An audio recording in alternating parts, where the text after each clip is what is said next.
I've been making here my own fertilizer. So I had a whole lot of nettles in the garden that I pulled out because they were taking over and they're really thorny. And I put them in a bucket and added some rainwater and just let it sit all over winter. I keep the mosquito net over it to stop the mosquitoes from laying in it. And then I can just pour some out into my watering can. You want to use maybe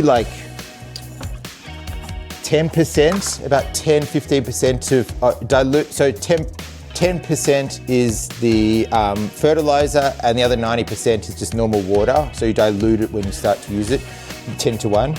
And it makes an incredible fertilizer. The nettles are super high in a whole lot of really good nutrients and stuff.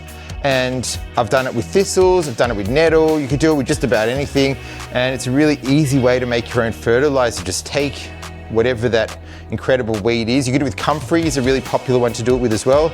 So you can take a whole lot of comfrey, a whole lot of nettle, stick it in a bucket, put some water on, and just leave it for a couple of months. And you'll see it'll just turn this really dark kind of color as all the nutrients are coming out of it, and then just dilute it and use it on your garden. So I've got over here, if you have a look under here, there's a pawpaw that I've planted, and it's very new and it's just starting to droop a bit.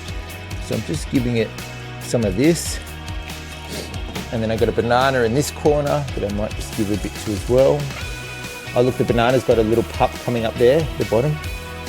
So with bananas, they grow by offshoot. So you always have a grandfather, a father, and the son.